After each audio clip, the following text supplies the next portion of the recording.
I now call this meeting of the Amateur Detective Club to order.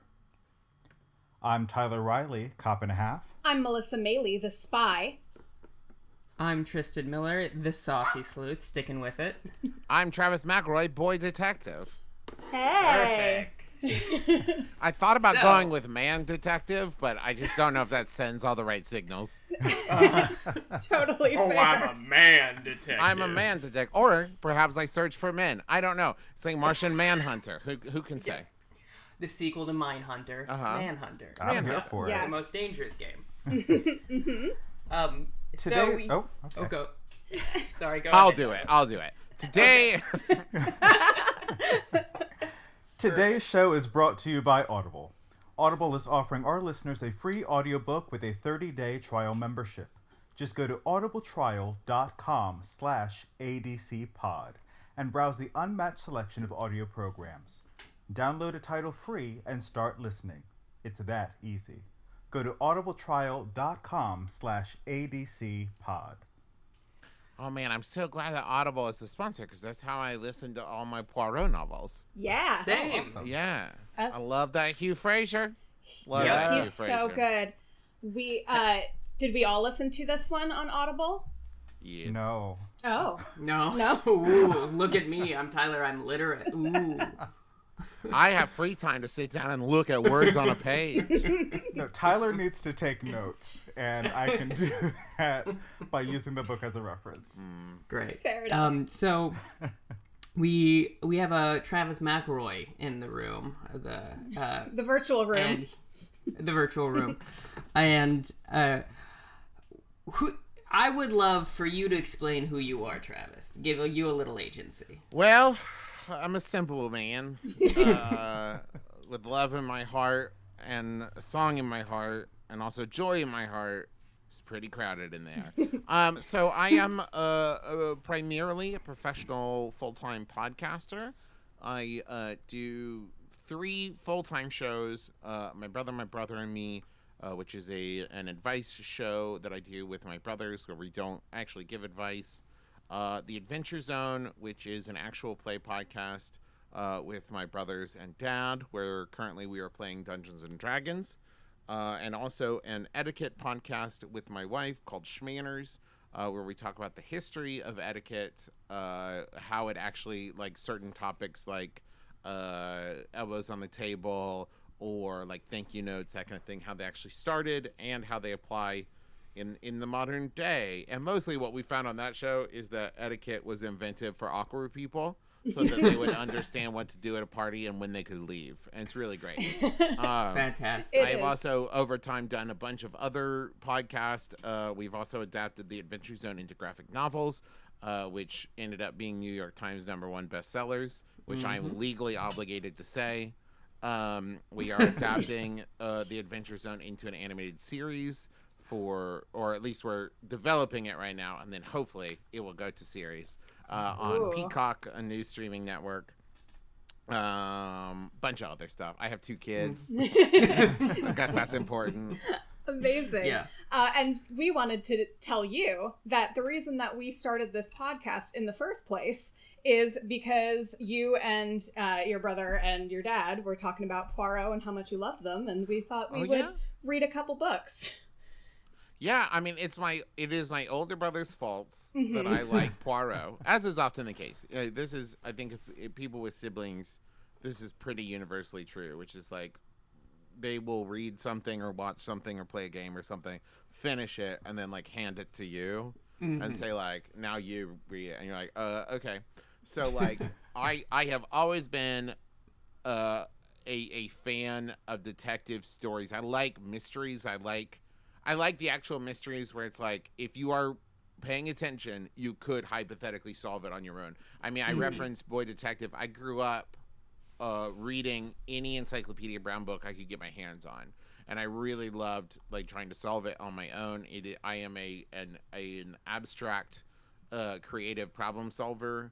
I am to shorthand that, I'm a fixer. I like finding solutions to things, and so I've always been into it. And then I kind of fell out of the reading game for a while when my daughter was born, because I was working from home, so I didn't have like long drives to listen to things, and I didn't have time to like sit and read anything. But I was on vacation with my brother, Justin, and he was like in the middle of listening to, well, I guess he was reading the entire Poirot canon. Yeah. And he was like, I think you'd really like this. And I was like, okay, which one should I start with? And he was like, well, technically there's all these ones you could start with, but you should start with Murder on the Orient Express. And I said, okay. And then I listened to all of it in like a day and a half. Yeah. I could not stop. And I stand by that. I think that it is a pretty damn near perfect story. And so like I immediately started listening to all of them. Like I found, a list of like, here is the order in which you need to listen to these. And I listened to, at least as far as I know there's like a bunch of other ones I haven't listened to, but I'm looking at the list of ones I've listened to. It's probably about 30 or 40 that I listened to all the way through. And then about 6 months later, listened to all the way through again. And then I've like jumped around and listened to certain ones that I like multiple other times. Oh, fantastic. So you've actually listened to quite a bit more than we have at this point. Yeah. Yes, but ask me how much of it I remember. Fair. I mean, it's the kind of thing where, like, before we sat down to record this, I looked up the synopsis for Cards on the Table, and I instantly was like, oh, yes, I remember all of this now. But, like, this has continued on for me. If you're listening to this and you want another excellent, like, modern detective series to listen to, Maureen Johnson put out a series of books. The first one is called Truly Devious. It's about the Truly Devious murders. It is set in like a boarding school in upstate Vermont, I believe, and it is like a like teenage girl detective, and it is incredibly well written. It was another one, like, when I finished the first one, I didn't realize it was a series, and the first one ended, and I was like, wait, what? Hold on. And I was so overjoyed to find out, like, all of them were already out, because I was, like, so worried that I was like, wait, do I have to wait? Oh, no. No, they're all out. Yeah. They're so good. Start with Truly Devious. They're very great. And, like, Knives Out and stuff like that. Anything where it's like, this is an actual mystery. Like, for example, I've also watched a lot of the first, like, 4 or 5 seasons of CSI. I'm not proud of this. There was a time on Spike TV in like the 2000s where like every day Spike TV showed like 7 episodes of CSI. Yeah. And I would just sit and watch them. And the thing is in a CSI episode, the actual culprit is basically usually introduced in the last 10 minutes of the episode. Yeah. Right. And it's like, it's not actually a mystery in that like there have not been clues all along the way. They're doing the investigation. But it's not like, and obviously it was this guy. It's always like, wait, did she just say she had a brother? I'm like, like, wait, we didn't know anything about this brother. What? Yeah, exactly. Yes. I want to say thank you, Travis, because we were having this discussion the other week of whether or not procedurals are mysteries, and I'm glad you're on my side. Some of them are. Yeah. I mean, I think that there are probably ones, like, for example, Lucifer is basically a procedural. It's also very, very good. If you haven't watched it, it starts as like a procedural detective show and evolves into a really wonderful kind of like mythical. It's based off of Neil Gaiman's Sandman series. The Lucifer from that is the Lucifer from Neil Gaiman's Sandman. Oh, nice. It's incredible. But that one is a lot more like mystery. But even then, like, the problem is, I think, in procedural TV shows, the reason I think it's easier to write, not that it's easy, but it's easier to write a detective novel than it is to make a detective TV show, is you can have a detective in a novel, like, address something, look at something or whatever, and it has the exact same significance as every other sentence until you go back and look at it after you know the solution. But in a TV show, if you like zoomed in on a piece of evidence, I'm like, okay, that's important then. And it's a lot easier, I think, for an audience to get ahead of you when you're making a TV show, because they only see what you want them to see in that. And so they know what to pay attention to a little bit better. So I think you have to obfuscate the clues a lot more in a TV show. Anyways, I don't think that they are detective series as far as main focus.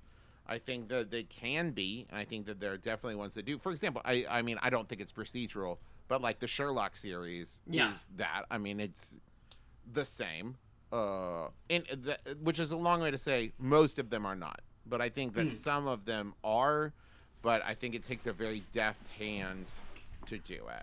Yeah, absolutely. I feel like Murder, She Wrote, we've been watching a bit of Murder, She Wrote, which is what I was raised on. That's, I think, what got me into detective stuff. Feels like somewhere in between, even though she's not a police officer or something like that. Right. Well, I grew up watching a lot of Columbo, and I think that is close. But I think even that was like, it was a lot easier to do that when it was like single camera, like not a lot of editing required. It didn't have to have any kind of fast-paced action. Like in Columbo, as far as I can remember, there's like no car chases and running and gunning or anything, right? So like the thing is like CSI cannot be a detective show when like half of the show is like shootouts and people getting buried alive and like it's like, for example, the one Poirot book on like the main list I'm looking at that I still have not read is The Big Four. Have you guys done that one yet? Yeah, we read that one. We read it. And like it was because Justin was like, "Do not read it. Like it is. You will not like it. It is a bastard version of." And I was like, "Okay." And so like then like I didn't read it the first time. I skipped it in my listen, and then I like looked up a synopsis of it. And I was like, "Oh yeah, this sounds like garbage." And so like I've just continued to skip it. It's deeply complicated and not worth it. Specifically, the audiobook is like, I think like 9 hours. So it's like one of those things of like the time investment. Right. Oy.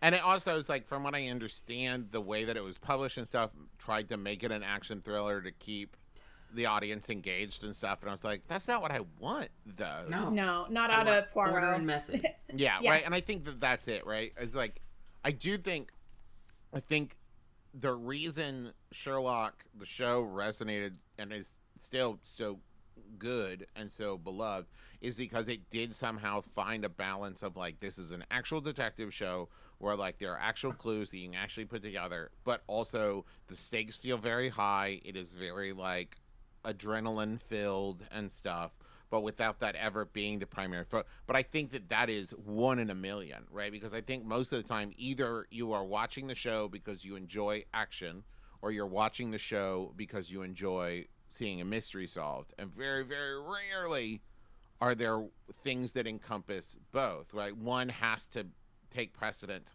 over the other. And I think that's why we see, like, there are so many more police procedurals where it's about the action, because that's a lot easier to write than a mystery. I've tried. Man, there was a time where I was like, I could write a mystery, and I cannot. At least not as far as I know. Not yet.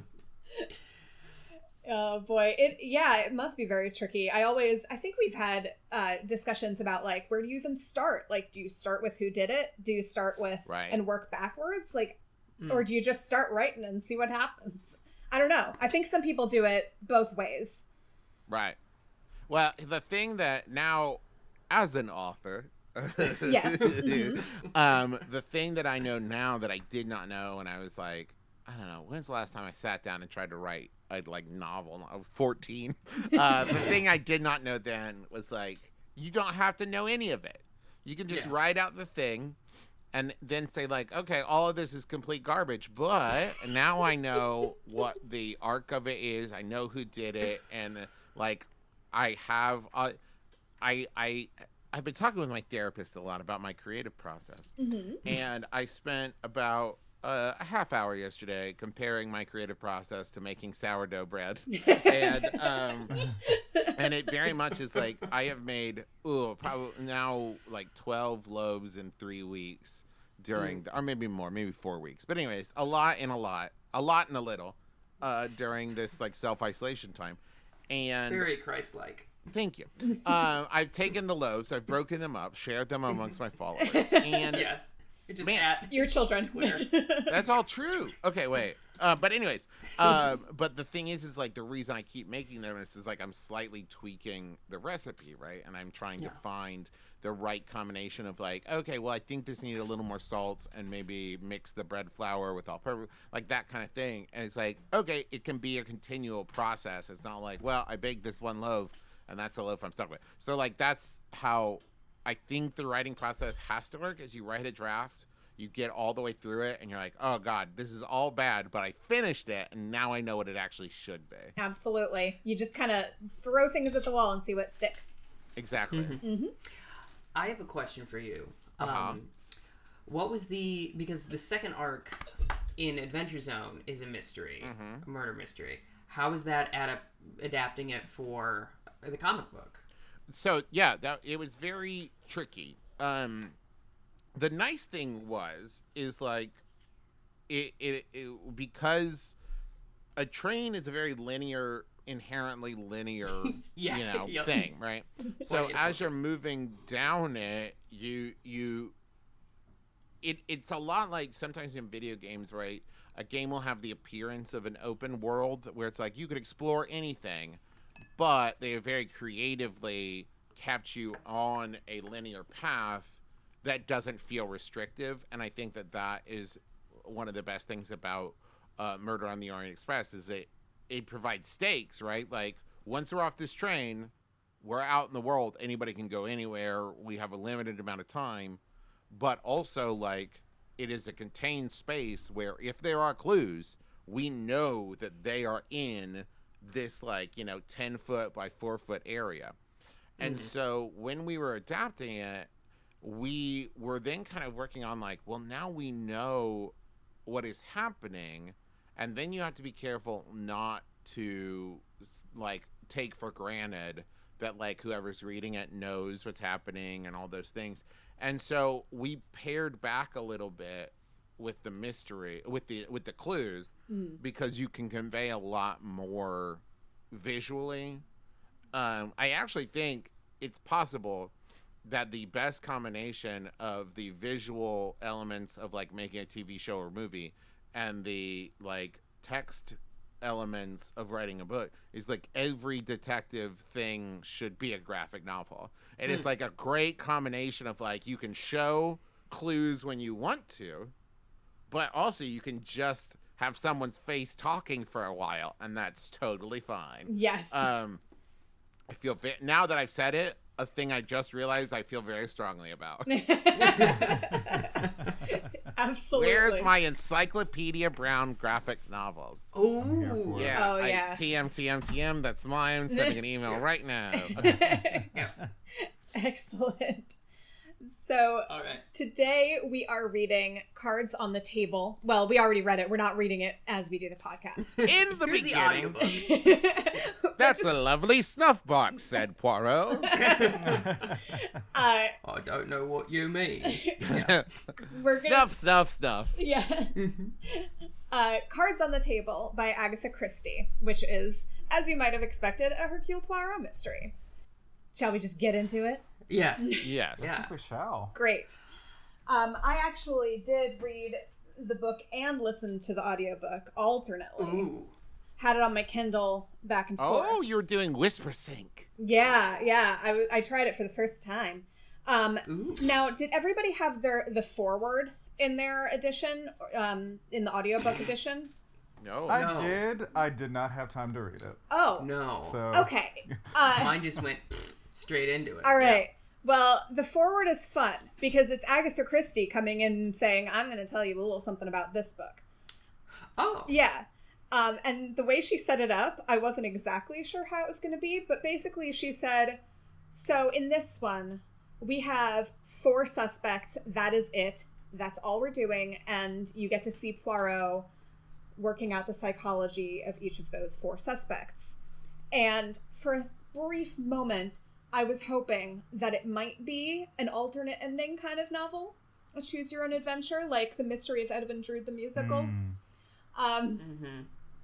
which is a delightful thing to see because the audience picks what happens in Edwin Drood because, of course, Dickens didn't write the whole thing. But yes. I digress. But yeah, so she sets that up, and she says when Poirot told Hastings about it, Hastings found it rather dull. But it was one of Poirot's favorite cases.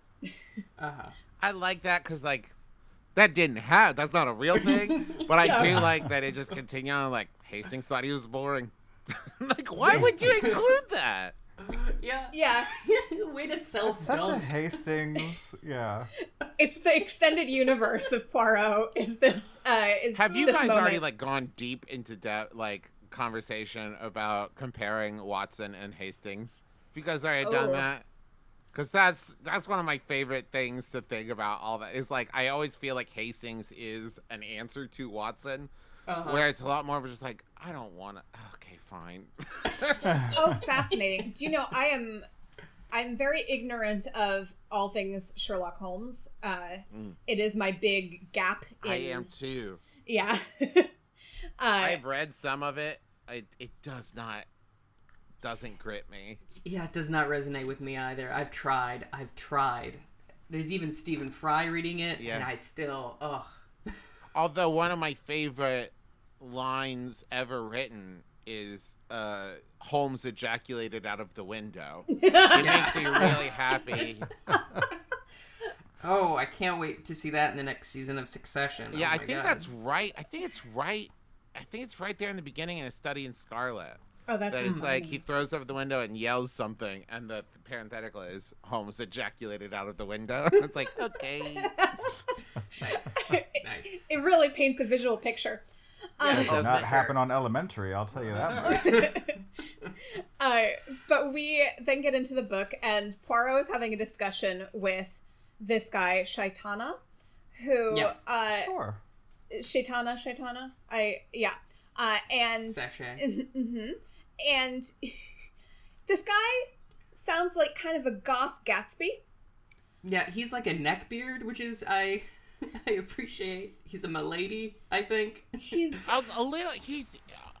What's interesting is the way he is described. I think you could cast him in a movie or TV show 1,000 different ways. Mm-hmm. Oh, for sure. Right? Because I pictured him, and maybe this is just the way like Hugh Fraser reads it. I pictured him as a larger guy, like Same. stout, broad-shouldered kind of guy. And then I was reading in a synopsis that it was like he is described as like the devil, which would imply more angular and maybe taller and leaner and like.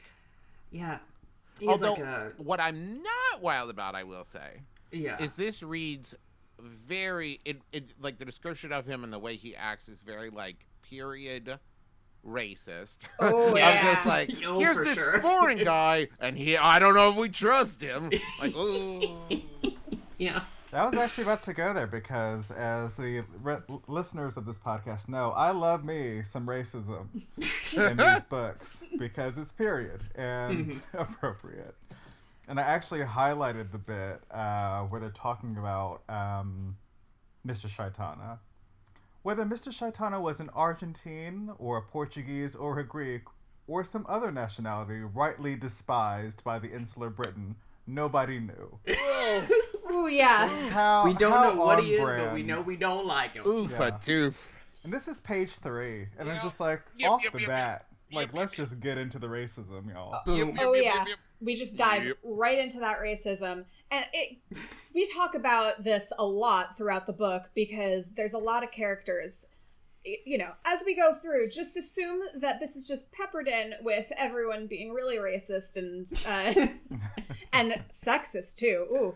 I also like when it's such a weird framing device, but it's just like right off the gate, like, you know, there's like a exhibit of snuff boxes, you know, like you do, you know, how you go to the snuff box fair. It's like Antiques Roadshow, but like with snuff boxes only. Yes. Yes. I can't get a snuff. Oh, that's snuff box. The thing about Shaitana that's very interesting to me as a character is it is unclear because we don't get to spend a lot of time with him compared to like the chunk of the book. He is a very like important character to the plot, but we don't spend a lot of time with him. And that is interesting. Spoiler alert for the victim, right? For him to be introduced as he is like the inciting incident and also the victim is not always the case. But the thing is about it is I can't get a read on whether he is competent and just because like here's the thing. He's like, I'm going to invite all of these murderers into my house and imply that I know they're murderers. Totally chill. And it's like, whoa, my dude, you didn't see how this might break bad for you. Yeah. He just lives how I expect Johnny Depp to. Oh, I don't know him, but I feel that energy from him. Yeah, I think that's a good call because, like, I think on my first read, I was like, is he a criminal genius? Is he like, I think I first read him as like a criminal, not necessarily like that he would steal things, but maybe like he's a fence or he's like. Are you talking about Johnny Depp here? Or... Well, either it works either way. But that like he knows people who know people, like he can get you things. He's kind of like on the shadier side, but maybe he is just kind of like a playboy gadabout kind of idiot. Yeah, I think he's just really horny for the thrill of knowing that he could die. I think that's it. Yeah, absolutely. He's a dilettante in the world of murder. So I didn't get the feeling that he was actually blackmailing these people. Oh, no. Just that he knew their secrets. Mm-hmm. And everyone apparently hates him, but always goes to his parties because they're awesome. He sounds like a really cool guy. Big fan. He's like the Count of Monte Cristo if he was dumb. Right? Of like, great party, weird dude. Yeah. True. Weird. That's a good call. It could be that. Yeah, we've all been to college. I think that this is what it breaks down to, is that he is a power, like, hungry, like, he probably really enjoys when they're sitting around the table and he's, like, talking about, like, poison. What's a motive for murder? And, like, seeing the looks on people's faces is, like, he's probably really getting off on that, right? Of just, like, I am fully running this, like, I am in control. And I think that's probably why people do not like him. Of, like, he is probably the originator of the weird flex. Of just, like, this guy who's just, like, I know that someone in this room committed murder. Like, okay, all right. Cool, what a weird thing to say. Cool, dude. Yeah. So basically, I love this. Oh, go ahead. At the beginning of this story, we get Poirot and our friend Shaitana talking about, like, I collect murderer friends. It's great. And so why don't you come over for a dinner party? I'm a 4chan user. Oh boy. Why don't you come over for dinner and I'll invite some of them. It'll be awesome. Let's arrange this real cool dinner party. He says something at one point that made me think of you, Melissa. Oh. I love true crime. This is a thing that... This is what I'm getting to. Yeah. But, my dear, why? A stupid, bungled butchering business. Yes, I agree with you. But murder can be an art. A murderer can be an artist. And Melissa, as you have just pronounced, you some true crime. Would you agree that murder can be an art? No. So the fascination with me for true crime, I mean, while it is kind of amazing in a like Mindhunter kind of fascination way of how some people do accomplish it, I wouldn't put the word art on it, because that implies something else to me. It implies something like more positive. There's a lot of bad art. That's true. I think that there is a lot to be said of, like, for example, if I think about crime as an art, the only thing I can think of is like movie examples, right? Of like Thomas Crown Affair and Ocean's 11 and stuff. I don't know how many people there are in real life that are like pulling off these elaborate murder heists. Well, but at least not on a regular basis. No, because serial killers get worse, or they're not great at it at first, and then they like great at it, meaning like they don't know what. They kind of dip their toes in the water and then they progress and usually end up getting sloppy, which is how they get caught. Right. Thankfully. And so I also think it's interesting, right, that he introduces this idea of like murder can be art and everything, but then it seems like the people he picks for the party are like not great at it. No. I think the only thing that he means by that these people were great at it is that they didn't get caught. Yeah. I would say one crime is absolutely art, and that's graffiti. Yes. That's fair. That is fair. Or if you somehow, rather than steal a painting from a museum, put a painting into a museum without being That'll show the loot. Don't accept my painting, will you? I'm gonna hang it there. Ooh. I love that. So then they go to the party, right? They do, yes. At the party, this is what I really like about this novel. I don't think that this is a perfect novel by any means, but I really, really like that it has such a strong, like, framing device to it. Oh, yeah. That is actually that works very well, which is like, here are 4 detectives, 4 criminals, and like so we have this like cross section like grid of like who's working on who and what is how, that it's a very organized, it's like a game of bridge. I mean, the framework of it works, of like there are opponents, people playing against each other paired off, and like I think it really works well to help keep track of all the different players without ever being like, now wait, who is the one that is being accused of what? I think it is structured well. Oh, yeah. I was so grateful that we didn't have a million people to keep track of, and then the maid we meet once, and it reads easy. It's really digestible. Good quarantine read. While your thoughts are floating about in your brain. This is nice to settle them down without having to, you feel smart because you can keep track of them, but then you don't also need a ton of attention to try and make sure you know exactly who everybody is at all times. Though knowing how to play bridge certainly would have helped. Sure. Yeah. I have no idea. I have a loose idea of it only as it compares to euchre, which is another game that I do know how to play. But basically, from what I understand, like, you take hands. That's all I know. That's really. Yeah. When they were talking about rubbers and dummies and all these terms that I've never heard in my entire life before. Like rubbers and dummies, I was like, it's about to get real weird, and I'm here for it. Even Stephen Sondheim is like, stop.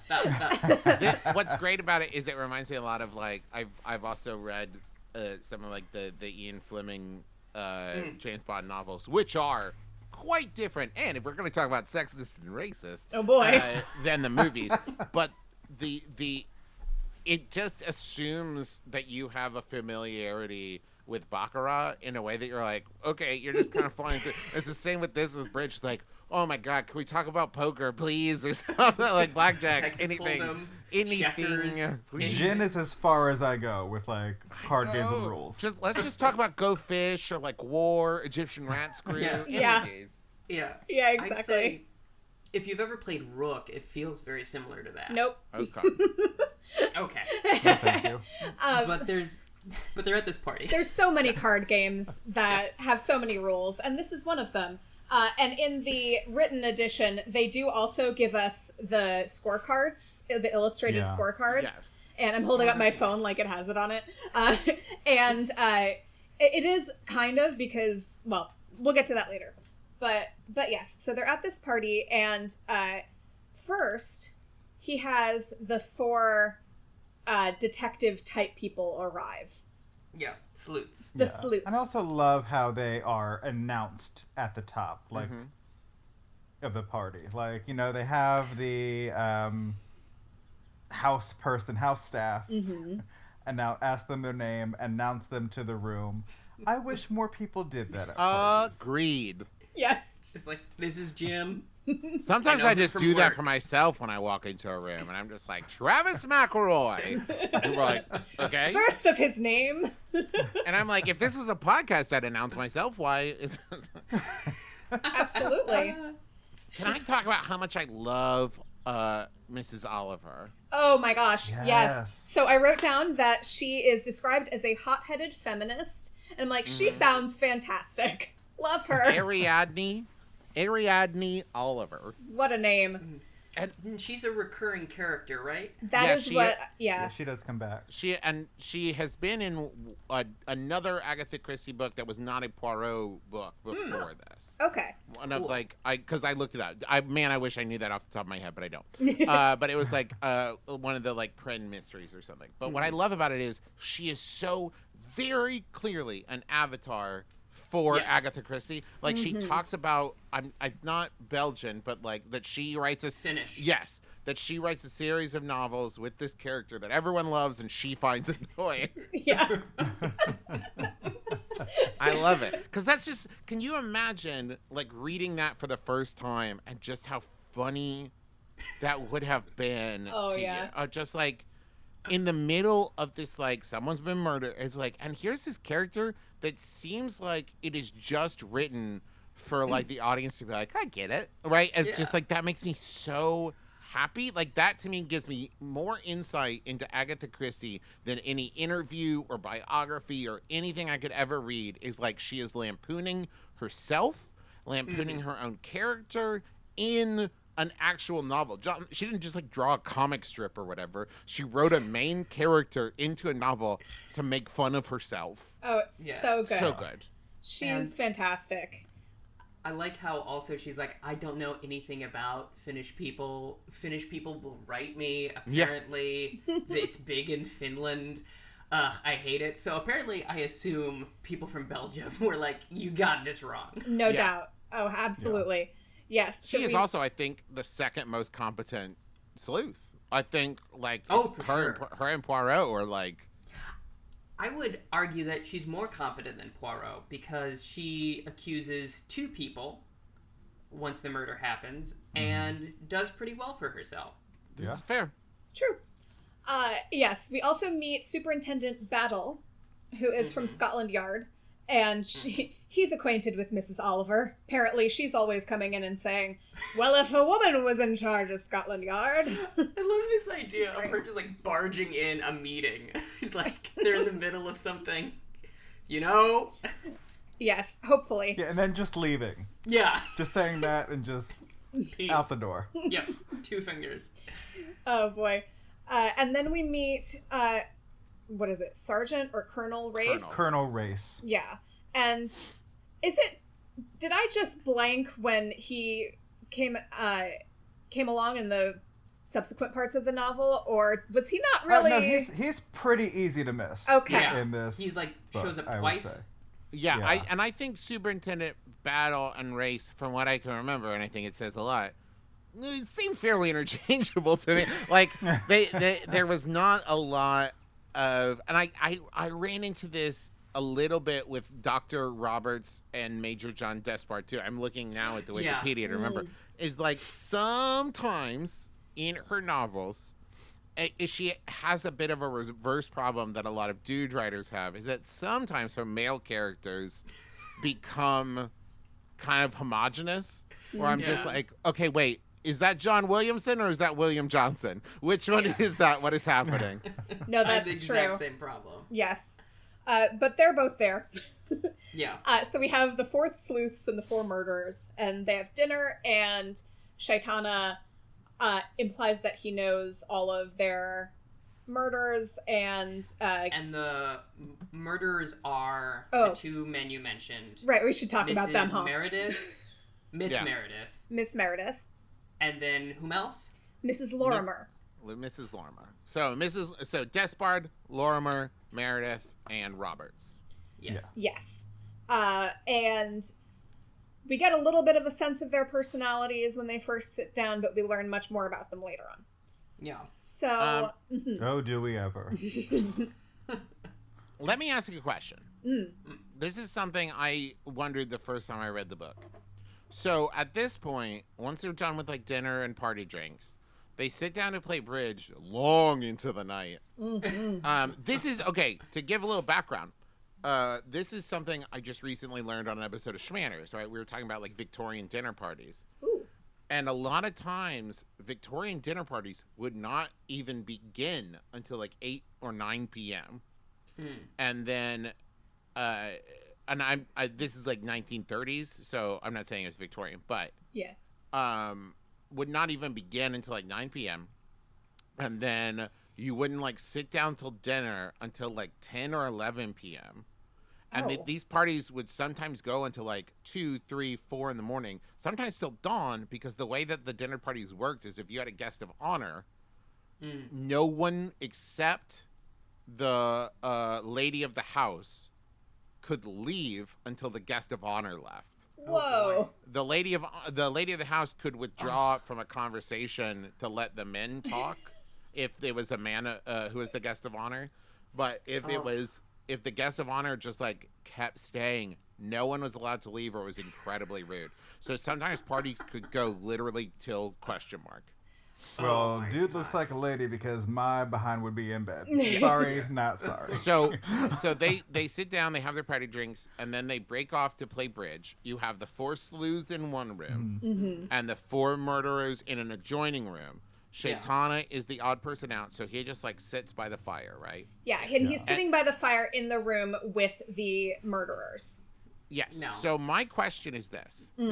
During these games of bridge, he is murdered with a bejeweled stiletto knife. Yes.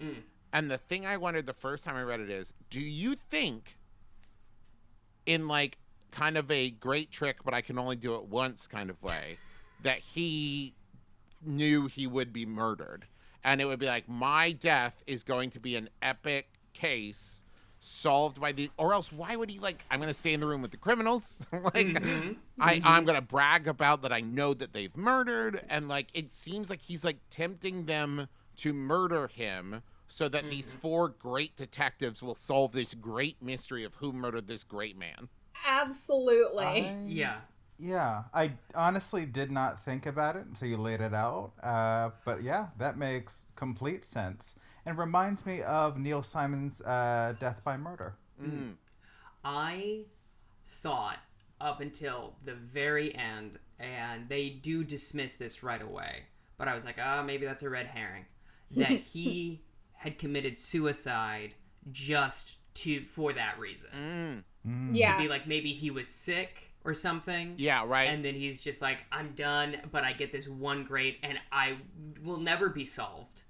Right, because these are all people who have gotten away with murder, right? Exactly. Because this is where I think it is that like tipping point of either he is a foolhardy, like blowhard idiot, or like he planned this whole thing so that it would be this epic case and he would become kind of a piece in his own collection kind of thing. And I think it's like, maybe it's somewhere in the middle of that, I don't know. But like, I the first time I read it, it seemed so obvious to me that he planned to be murdered. And the second time I read it, I was like, maybe he's an idiot. It read to me like he planned to be murdered, especially there's just so many little things, like he invites all the sleuths and he sits himself in the room with the murderers. Right.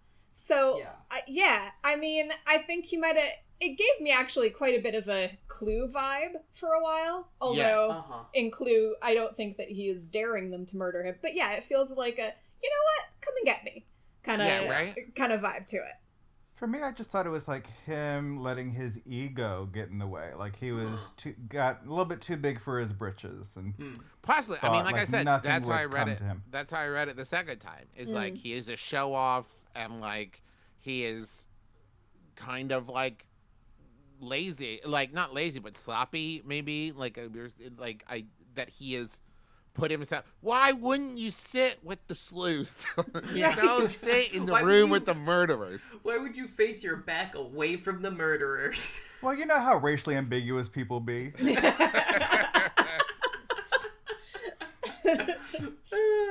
Oh boy! All right, so they're playing according bridge. to the book. Yes. Yeah. Yes. They're playing bridge. People are winning. People are losing. because they know when to hold him and they know when to fold him.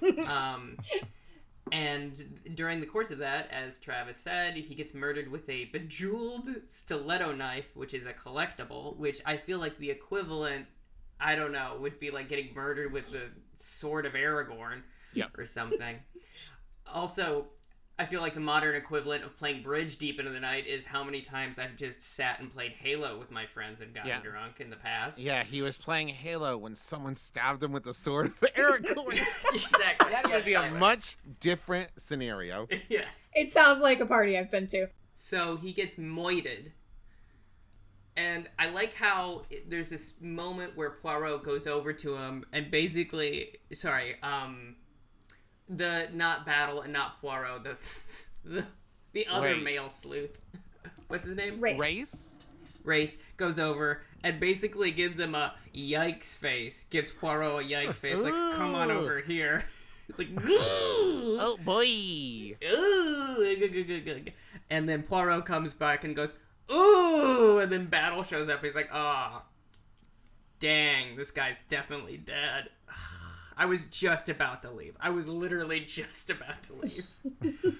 I also really like, by the way, and I'm sure maybe I'm sure that there's writing in this where Agatha Christie explains it very well. But how just like right off the bat, they're like, well, none of the sleuths did it. So. Oh, yeah. I caught that too. It was wild to me for, a good few chapters. I just sat there being like, it has to be one of these people. Like, none of the other folks could have done it. I guess the idea of, like, them all being in the same room with him makes it more obvious because of witnesses. I don't know. Yeah. I suspected Miss Oliver, is it? The proxy for Agatha? Yeah. Because I thought that would have been dope. So she's like, once again, it's one of the scenarios. So, like, she created a murder to then write about a murder. Or just like, hey, we can all agree this guy sucks, right? Like, this is fine. This is fine. Yeah. He's gotta go. So then, at this point, begins the, like, okay, cool. We need to figure this out. And she goes out of her way. I keep saying they, as though, like, I'm talking about the sleuths and not, the author. So she, Agatha Christie, goes out of her way to make it clear, like, this stiletto is so sharp, anyone could have done it without him making a sound, which I'm just now thinking about, like, how horrifying because that he didn't even like cry, he just was immediately dead. So scary. With like a smile on his face, I think is like another reason. Maybe I'm misremembering that, but I feel like they talk about like he looks like he's at peace or he's still asleep, basically.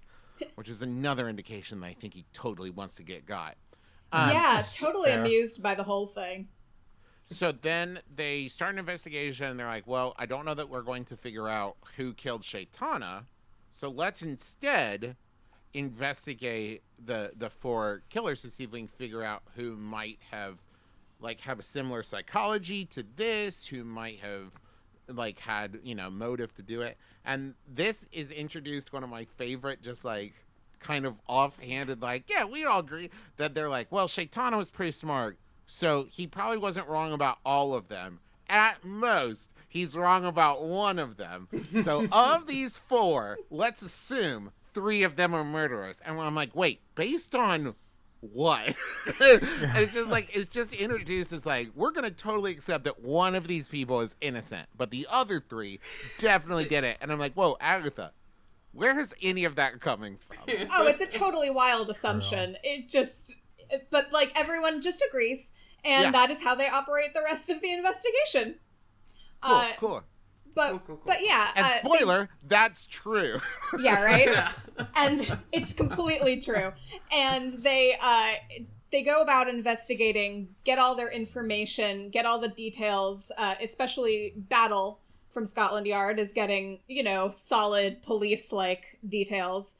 And, people who knew them, investigating all those things. Meanwhile, Poirot is like, can I see their bridge scores? Yeah. This is another thing I love about this novel is we talked about like the structure of like, the 4 detectives, 4 criminals, but also she's kind of showing off a little bit, and I love it, because Agatha Christie writes these 4 different sleuths with 4 different approaches.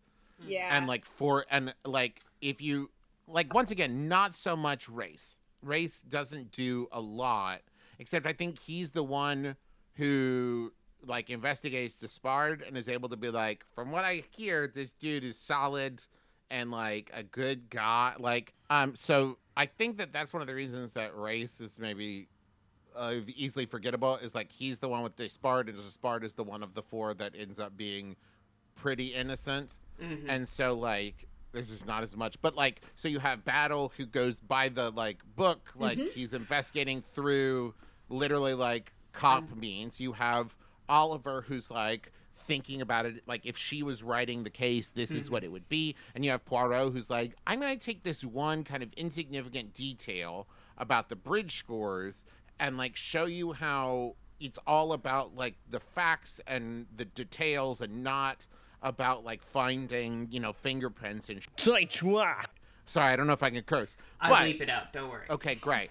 But about the actual facts and the psychology, and you can find the psychology through how they play the game, and I love that about it. Yeah, it's absolutely. Really well done. And Race goes to Egypt, and he's part of the Secret Service, and that's why he doesn't get a lot to do. He's gone for most of it. And at one point, Battle describes his method as I'm pretty much a dummy, and so I just keep pushing against a wall and just go and go and go. Yeah, he uses his demeanor and his abilities, or lack thereof, to his advantage. He's not a bad detective by any stretch of the imagination. Yeah. I know who I am, and I know what I do. Mm-hmm. Yeah, he's very single-minded. I mean, he is the detective that we see, and I can't remember his name, but in Sherlock, there's, the detective that they work with, and Lestrade. And you get Inspector Japp,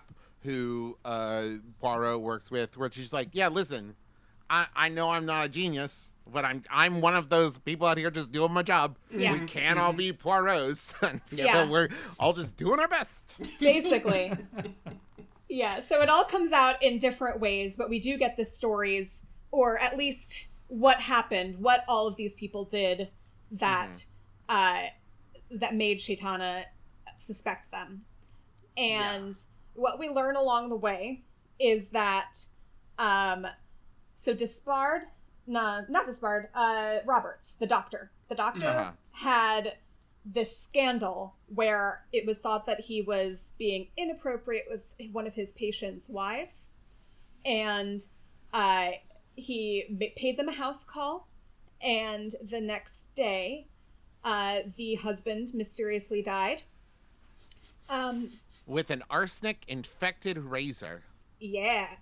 Which apparently, I was reading today, was a thing after World War I, that was a thing that had enough that readers at the time would be oh yeah, it was anthrax. Yeah. Right, Anthrax infected razors. That was not super common enough, but I think it was if you read a story in which a child was injured because there was a razor blade in candy at trick or treat, and you'd be oh yeah, I think that it was seemed commonplace if it wasn't really at the time. Oh wow.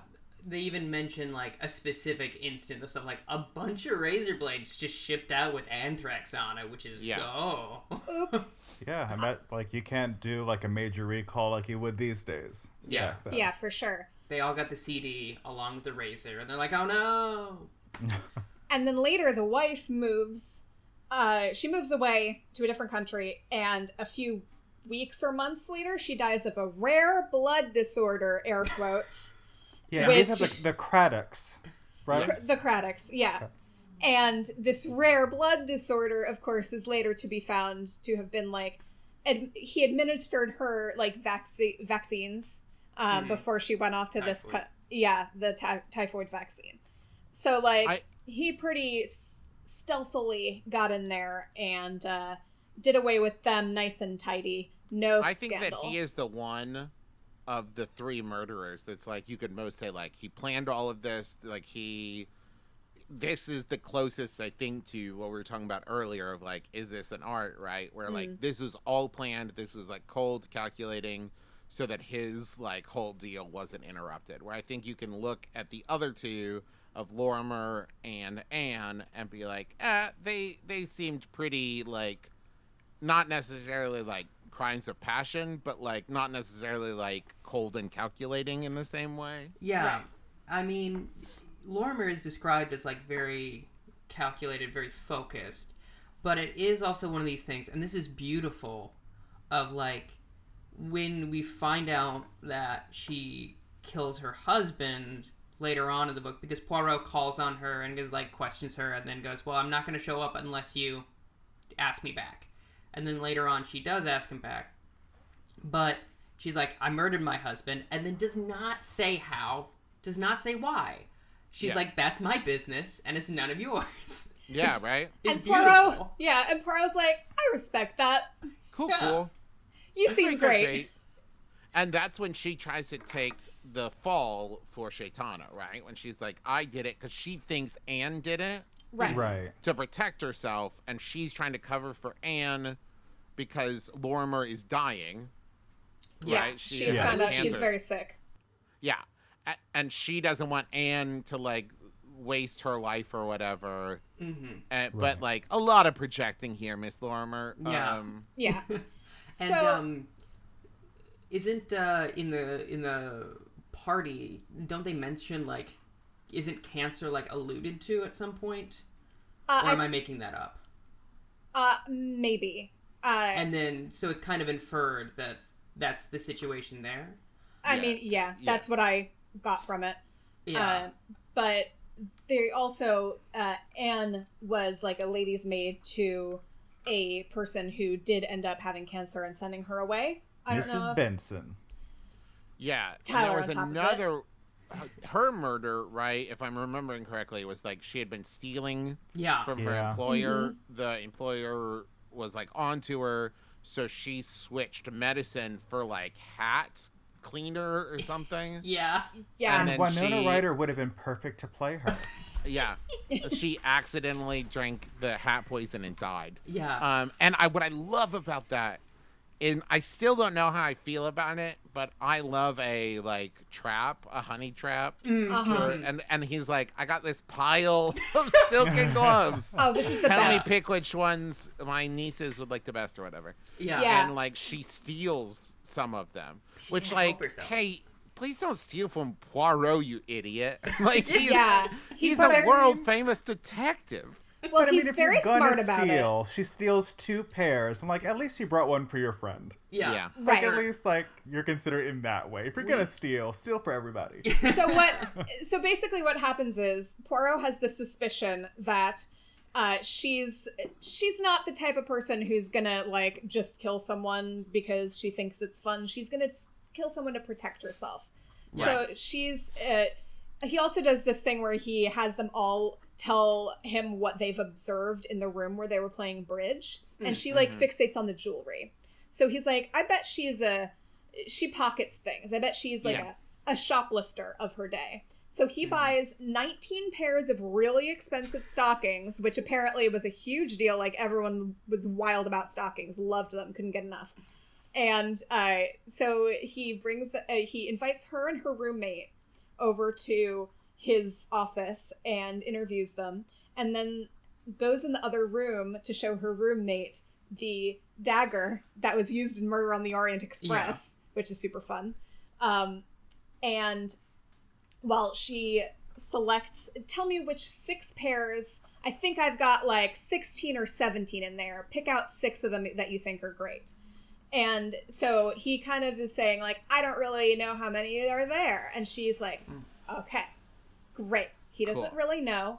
So she pockets the 2 of them and then says, I think these are nice. And so he, of course, knows exactly how many there were, knowing that she ended up stealing 2. And that's how he puts it all together.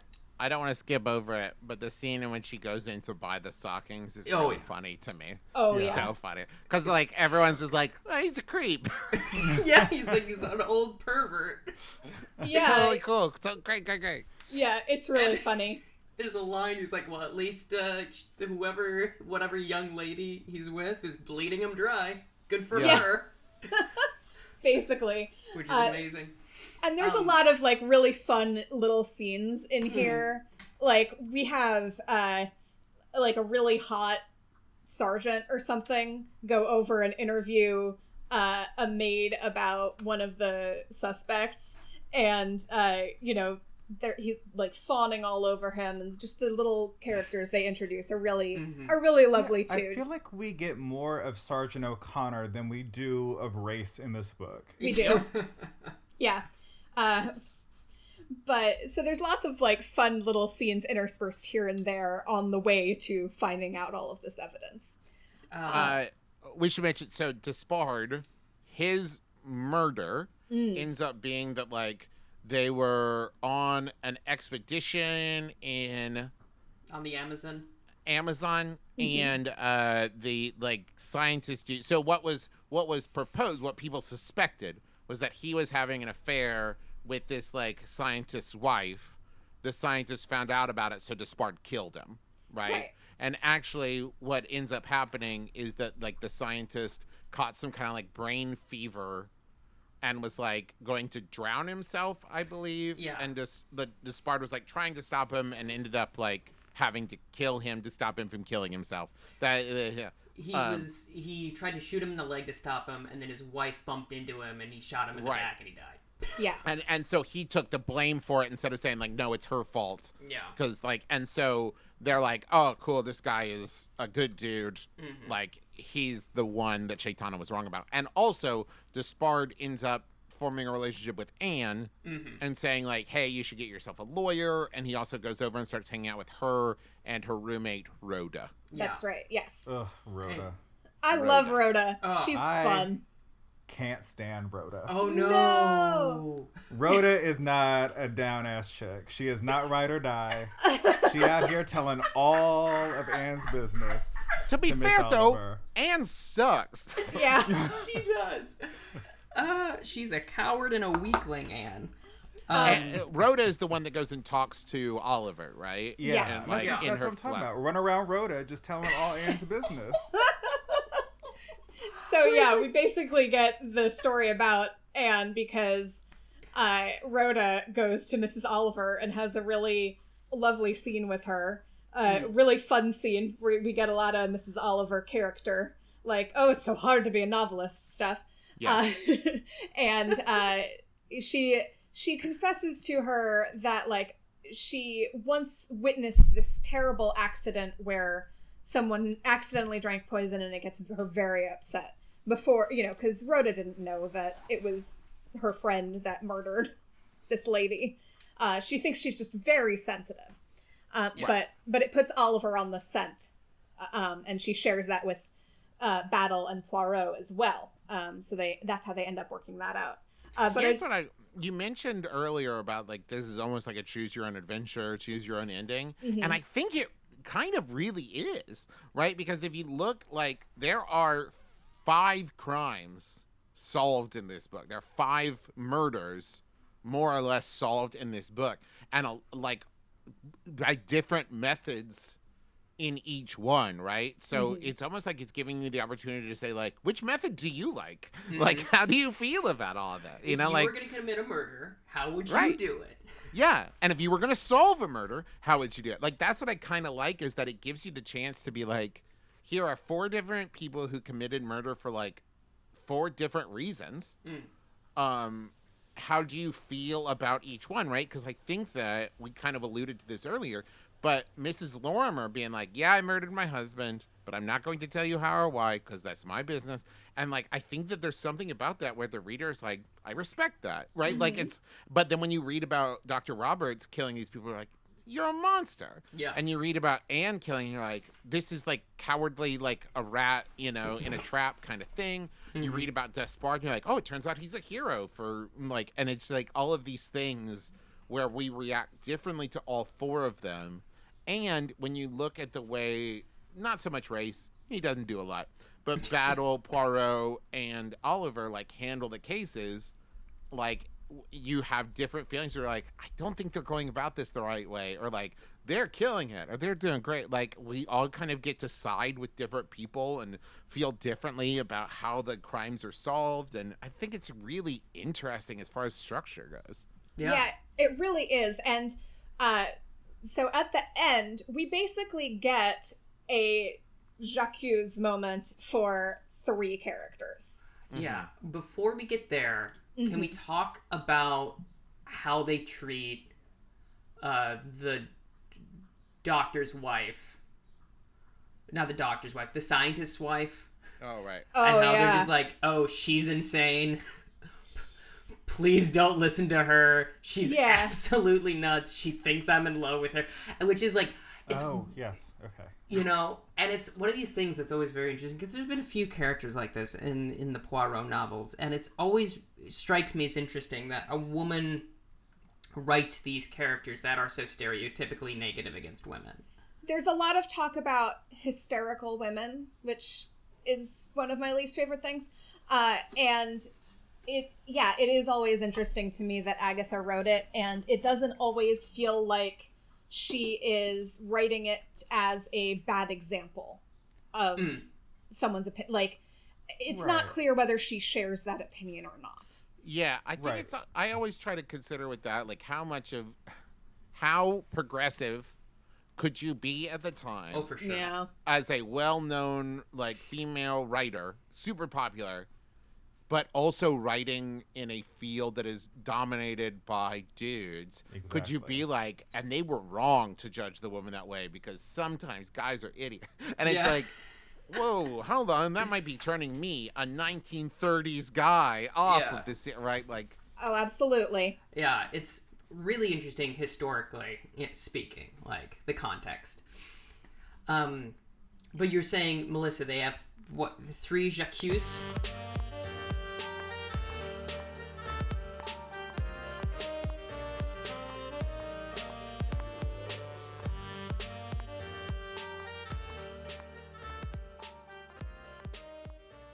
Hey everybody, thank you for listening to this very special episode. Travis is great, and you should check out everything that the McElroys do, but you should also check out the network we're on, which is called Scavengers Network. You can go to scavengersnetwork.com and peruse all their podcasts. You have Myth Takes, which just celebrated an anniversary, Scavengers Hunt, which is where people do other people's podcasts, Spooky Spouses, and of course, Historical Hotties, on which Melissa and I have both been a guest. Melissa spoke about Agatha Christie, and so you should go listen to that episode. Yeah, listen back a couple of years and hear some more about our favorite mystery author. And in the meantime... Oh, we're so good at this. Oh god, best ad break ever. In the meantime, you can go onto all of our social media at ADC Pod. We're on Twitter, we're on Instagram, we're on Facebook, and that's it, because how many do we really need? Is there some sort of group you could join on the Facebook, Melissa? There is. It's called The Amateur Detective Club. What happens there? We talk about episodes. Good enough for me. One world. Oh. One universe. One human. One... Whoa. One country. One love. $1? Well, for $1, that is the lowest contribution you can give to the ADC Patreon. At this level, you'll receive access to bonus content and episodes. And exclusive to listeners today, if we reach 10 patrons by the end of this month, we will start doing audio commentary for all your favorite murder mystery films, novels, episodes? Maybe not all of them. But some of them. I said what I said. Oh boy, we're going to be busy. But let's get back to... Cards on the table. Let's lay all of them out. Let's go!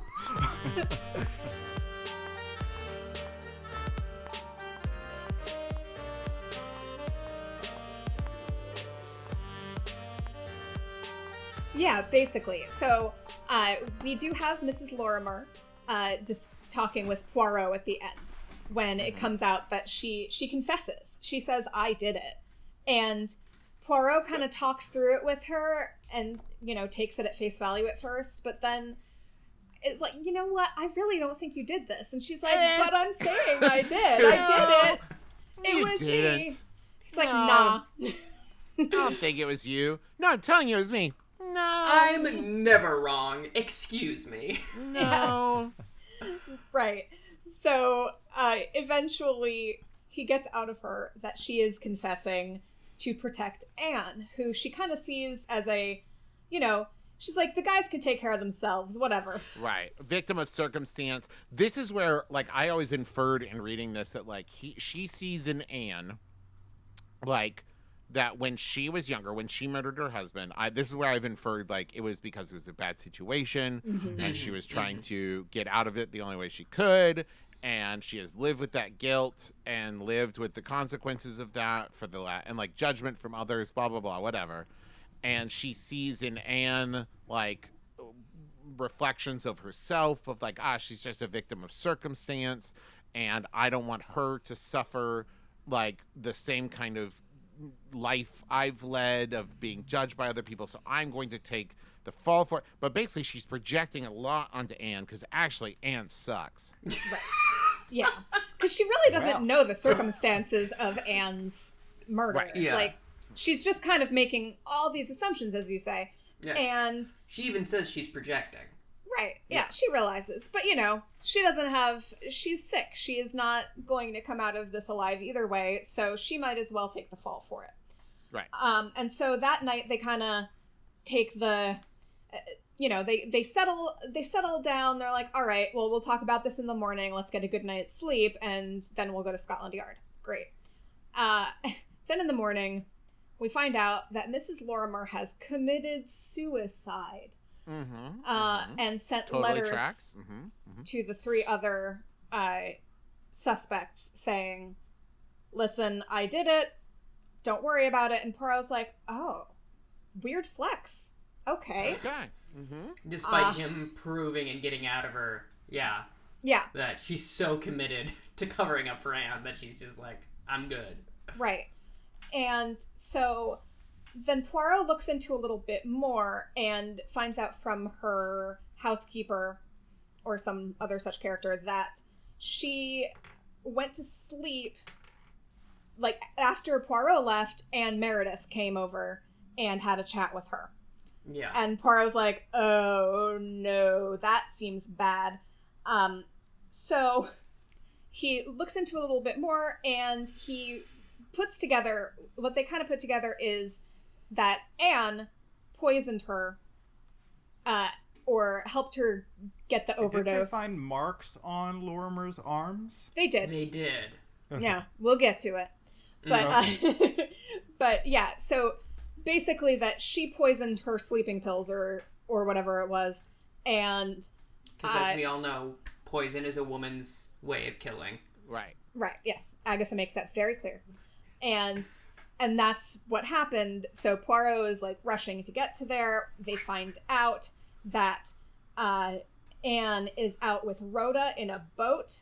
Because Rhoda, in a previous scene, told her that she told Mrs. Oliver about the poison thing. And okay, I might have misremembered that. I thought that they were out on the boat because Anne was jealous of Rhoda's relationship with Despard. Or is that... I think it's both. I think it's twofold. Okay, yeah. okay. Because, Rhoda has noticed that Despard is pretty cute, and Anne thinks he's pretty cute, too. But she's playing coy. Yeah. So yeah. Because she's a coward. Right. She's just being coy for a boy. Leave her alone. Anne sucks. But yeah, so they're rushing to get to her before she murders Rhoda.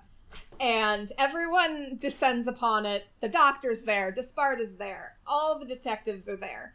And they get to them just in time. And this is... So it seems like what happened, what I read, is that she pulled her under and tried to drown her, and pulled Rhoda over and tried to drown her. And in the meantime, also didn't know how to swim. Yeah, she flips the punt. Yep. Flips the punt over. They both go in the drink. Yeah. And yeah, not well planned. No, really poor planning. Well, Rhoda should have rowed her boat ashore. That's all I'm saying. Yeah. This scene really just played out in my mind. Like, I don't know how familiar people are with The Walking Dead, like the first, 3 or 4 seasons of it. I've seen a couple seasons. Go on, Tyler. When Carol took those kids out to the field. Okay. Just look at the trees. Just focus on the trees. Oh no. And then proceeds to murder them. Oh no. That was me saying and just inviting Rhoda out, just knowing what she's about to do. Yeah. Yeah. Just come on, come out to this punt. It'll be lovely. Let's just go punt around. This is gonna be. Mm-hmm. Just punt. Yeah. Just punt for a while. Pushes this woman off the boat. But I think once again, she is the polar opposite of Dr. Robert, where it's this is so poorly planned. Yeah. So just simultaneously planned, but also crime of passion. I'm jealous of you. I hate you. It's all from fear. Yeah, right? Yeah. And so it is motivated by fear, and so it is not well done. Yeah. And she ends up drowning, because Despard jumps in and saves Rhoda. Which baller move. Yeah. And Only gonna save my crush, sorry. And just lets... And Anne drowns. Yeah. Yeah. She does. She gets caught in the weeds or whatever, right? Yeah, something I think we've all been there. But yeah, she does not get pulled out in time. What is interesting is, so when in this book, right, Despard is innocent, but both Anne and Mrs. Lorimer, there's no way that they could have ever proved to the authorities these two people a long time ago committed murder. So instead, Agatha Christie kills them. Yep. And in a very last minute the housemaid had noted the puncture mark in her arm, in Mrs. Lorimer's arm, on the night that she died. And so then Poirot goes to Dr. Roberts and is like, you know what? It was you, wasn't it? Mm-hmm. Goes through the whole poison thing, these are the things you did, and Battle basically is ready to throw in the towel. It's you don't even need to prove Shaitana. You've got Lorimer and the other two folks, so, this guy is gonna get justice. And he says, oh, but I can prove it was Shaitana, because he had gone over to kill Shaitana and then completely... What was it? So this is where the bridge scores come in. Right. Is that this is he had, I think, of the 4 that Poirot talked to, he was the one who didn't list what happened correctly or something. But in the bridge scores, there was this rubber or runner or something that was this big deal play. Yeah, a grand slam. That's it. That almost never happens. And then Poirot was that was the perfect time to commit the murder, and you were the only one not participating in it. Yeah, right, he was the dummy hand. Yeah. Yep. Because everybody else was distracted, so that's when you went over and did it. Yes. Now, because we also get out of someone at some point that because Anne goes over to the body, and that's why Mrs. Lorimer thinks that Anne killed. Yeah. But he was already dead. And what I had thought had happened, and I thought this would have been interesting, but come on, Agatha, read my mind, was if the doctor had already poisoned Shaitana, and then Anne had also stabbed him. Mm-hmm. But that is not the case. It was just... I bet that was in a draft somewhere for sure. Yeah, absolutely. And then Miss Lorimer came over and choked him. Yep. And then another murder. Despard came over and just shook his hand and said, "We'll talk about this later." Yeah. And then Poirot picked him up and walked around a beach house for a weekend. And then it's kind of implied that Despard and Rhoda have a cute little moment. And that's the end of the book. So, what did y'all think? As Travis, as the guest, you can go first. So I really like this book. I don't think that it is, like, if somebody was like, I'm going to start reading Poirot novels, where should I start? I do not think this is the best example of them. I think that this is like a deviation from form because of the, like, 4 criminals, 4 thing. But I think that as what I really see it as is like Agatha Christie saying, I'm going to mix it up a little bit. I'm going to, like, have a different kind of take on this. And, like, here's 5 crimes and 4 sleuth. And, like, so it's very interesting to me. It is a good kind of shake up of her normal thing. I think that some of it is not perfect. Like we've talked about, race doesn't do a lot. There's a lot of, like, and of course we all can agree that if this thing is true, then this thing is true. And it's like, I guess. So I think that this is a really, really solid one. But I wouldn't, like, put it in my top 5 or anything. Okay. On a scale of 1 to 10, what would you give it? I think I'd give it, like, a solid 8.5. Nice. Like 8.5. All right. Where, like, my 10 on this scale is, like, Murder on the Orient Express. Where, like, Fair. that to me is, like, I can read that one again and again and again and again. Yeah. Yeah. Tyler, what did you think? I think this is like 8 and a chaplain for me. 8 mustaches and a chaplain. I did really enjoy that this is the type of crime that Poirot had essentially dreamed about in the ABC murders. Yes. So I like that little tie-in, and I also kind of get now why Hastings probably thought it was boring. Yeah. I love there's so many moments in this book that I wanted us to talk about. We just did not have the time to get to, that were, like, my favorite moments of the book. See, I really enjoyed it from beginning to end. Like, it wasn't, my favorite because of how everything unfolded. I thought, like, Dr. Roberts was, like, kind of like the easy go-to, especially when Poirot alludes to it pretty early on, that he notices Roberts in a way that is reminiscent of when Shaitana and Poirot are first speaking in the first chapter. And they talk about this idea of the dinner party and how it would work. And Poirot starts talking about, like, that's just, like, I enjoy looking at tigers, but I enjoy looking at tigers from a distance. Like, I'm not going to go up to a tiger and admire it. And he notices when he interviews Roberts the first time that Roberts walks like a tiger. And I thought that was really clever. I really like, by the way, that in that discussion that you were talking about is, like, he really paints Poirot as, like, I'm not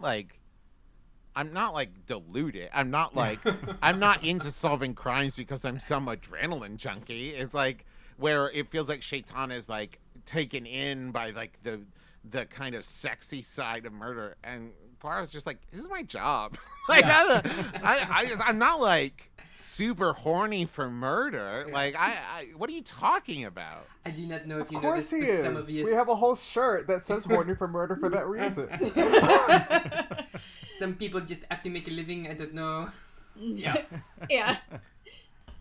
I also really liked it. I gotta take some points off for, like, little things here and there as well, but it's a super easy, digestible read, as I said earlier. Like, makes you feel smart. Lots of twists and turns. I love a twist and a turn. And I'm also going to give it an 8.5.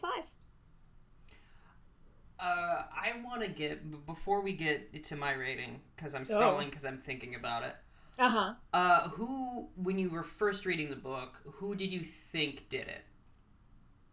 Roberts. The first time I read it, Yeah. I think I was actually kind of with you, as I thought it was like a Shaitana setup of, like, he did it to himself, and that was going to be the big reveal, and he was bragging about, like, he committed a murder that could never be solved because he killed himself. I don't know. I thought it was something like that, where it's going to be they were all guilty of their crimes, but none of them killed Shaitan, something like that. I thought it was Anne. I thought it was Anne Meredith.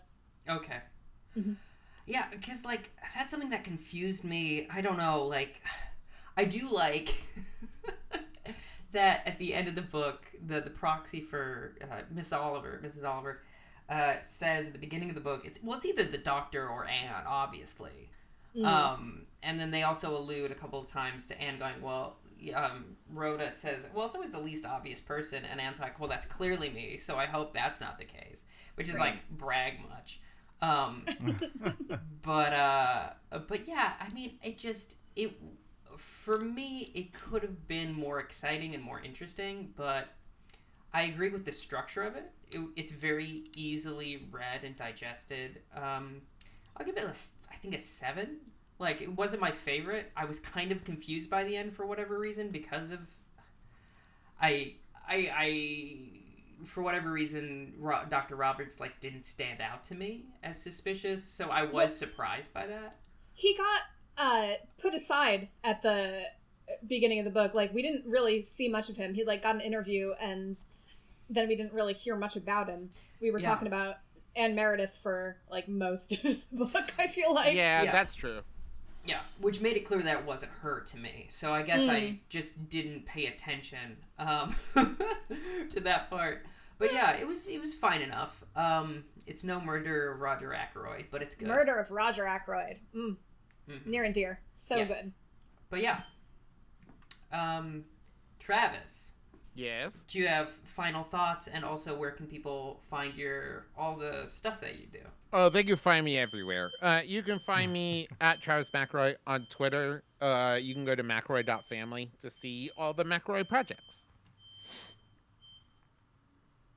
Fantastic. Thank you so much again for being on. Yes, this is big for us. Yeah. Thank you for having me. Such a joy to have you here today. Very, very exciting.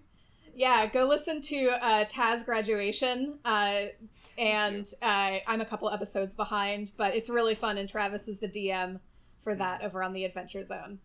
And I'm doing my best, and I'm really proud of it. Yeah, it is it's a really fun world. Yeah, Can really I say, enjoying being there. Yeah, I was suspicious of the premise, and then what I want to say is, Travis, you and your family do such a fine job that I love it. It's very strong. Thank you very much. I now call this meeting of the Amateur Detective Club to a close. Gavel sound.